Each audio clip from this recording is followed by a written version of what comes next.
Hello everyone, good morning. কেমন আছো তোমরা সবাই? আশা করি তোমরা সবাই খুব ভালো আছো আর আমিও কিন্তু খুব ভালো আছি। আমার আরও একটি ভিডিওর সাথে তোমাদেরকে অনেক স্বাগত জানিয়ে ব্লগটি শুরু করছি। আর এখন ওই সকাল ৮টা মতো বাজে। ঘুম থেকে উঠে একেবারে স্নান করে নিয়েছি, তারপরে পুজোর জন্য জোগাড় করে নিলাম। যেহেতু আজকে অমাবস্যা পুজো দেব, তাই কিন্তু রেডি হয়ে নিয়েছি সকাল সকাল স্নান করে। আর এখানে আগের দিনে কিছু ফল নিয়ে এসেছিলো, তো আমি বলেছিলাম যেহেতু পুজো দেবো তো কিছু মামামের জন্য যখন ফল নিয়ে আসবা তার সঙ্গে একটু বেশি করে নিয়ে আসবা, যেন আমি পুজো দিতে পারি।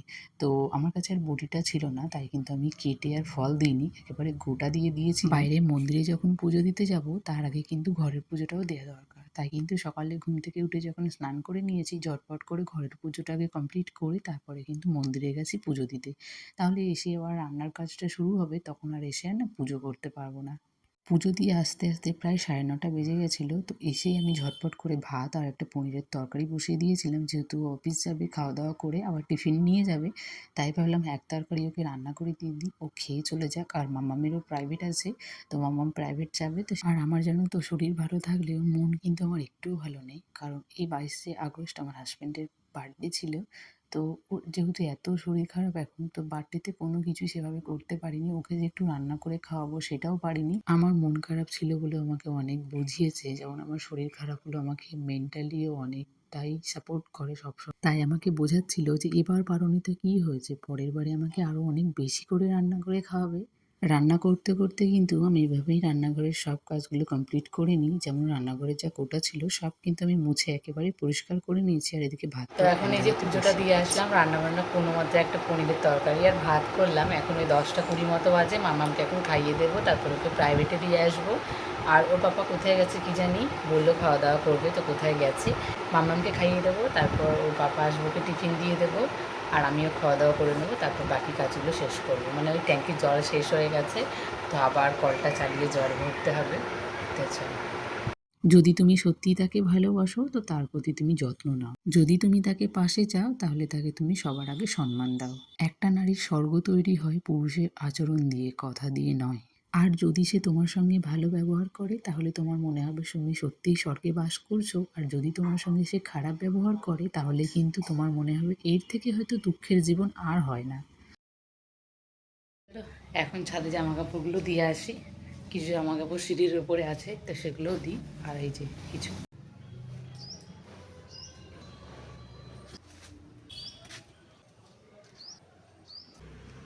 ছাদে যতবার আসি ততবার একটা জিনিসই দেখি, ড্রাগন ফলটা যে কবে পাড়তে পারবো। তো ফাইনালি আজকে মনে হয় পাড়া হবে। তো এখন আমি পারবো না, মাম্মাম আসবে, তখন মাম্মামকে দিয়েই কাটা করবো, তারপর মাম্মাম ভীষণ খুশি হবে। আর একটা ফুল হয়েছে যেটা তোমাদেরকে পরে দেখা হয়, একটু বড় হোক তারপরে। মামামকে যখন টিউশনে দিয়ে আসি, আসার পথে যে কত কিছু ভাবি সেটার বলার বাইরে। গিয়ে মনে হয় কত কাজ করব সেটা ভাবতে ভাবতে আসি। আর সত্যি তাই করি, যখন হাতে 2 ঘন্টা সময় থাকে তখন মনে হয় মানে সব কাজ কমপ্লিট করে যেন নিতে পারি। তো আমিও তাই করি। তো সবসময় মামাম যখন স্কুলে কিংবা প্রাইভেটে যায় তখন মনে হয় আমার সব কাজগুলো যেন মামাম আসার আগে যেন শেষ করে নিতে পারি। তাহলে মামাম আসলে ওর সঙ্গে একটু খেলাও হবে, আর ওকে সবসময় চোখে চোখে দেখে দেখে রাখতে হয়, এটাই হচ্ছে সবথেকে বড় ব্যাপার। তো সেই জন্য আমি সব কাজগুলো সবসময় একটু কমপ্লিট করে রাখার চেষ্টা করি ও তো আসার আগে। এখন এসছি আমরা ছাদে একটা জিনিস কাটবো বলে। তো মামাম তো ভীষণ এক্সাইটেড, আমাকে একটু ঘুমাতেও দেয়নি, কারণ সকালবেলা যখন ফলটা দেখে গেছে না একটু ফুটো হয়ে গেছে, তাই মামামকে আমি বলেছিলাম নিচে গিয়ে যে ফলটা একটু ফুটো হয়ে গেছে বাবা, তো চলো আমরা ফলটা কেটে নিই। তো তারপর আমাকে আর ঘুমাতেও দেয়নি ফলটা কাটার জন্য। তো এখন চলে এসেছি, ওই এখন ওই 4:10 মতন বাজে। তো আমাকে একটু ঘুমাতেও দেয়নি, চোখে আমার এত ঘুম, তবুও ঘুমাতে পারিনি। ও নিজের মতন ঠিক ঘুমিয়ে নিয়েছে, কারণ ওকে আমি 2-2:30টার সময় ঘুম পাড়িয়েছি, তারও আগে প্রায় 2:10 দেরি হয়তো ছিল, তখনই ঘুমিয়ে পড়েছে। তো ও নিজের মতো ঘুমটা ঠিক হয়ে গেছে। তারপর আমি একটু ফোন দেখছিলাম বলে আর আমার আর ঘুমানো হয়নি। তো চলো এখন ফলটা কেটে নেবো। আর মাম্মাম ফলটা যেহেতু কাটতে পারবে না, একটু উঁচুতে আছে আর কাটা আছে, তো আমি ফলটা কাটবো। তো চলো। মাম্মাম আর আমি মিলে এখন এসে গেছি ছাদের ড্রাগন ফলটা কাটতে। তো মাম্মাম তো ভীষণ খুশি, নিজের একটা যদি গাছ লাগানো থাকে ফলে, তো সেই গাছ থেকে যদি একটা ফলও হয় না তাহলে খুব আনন্দ।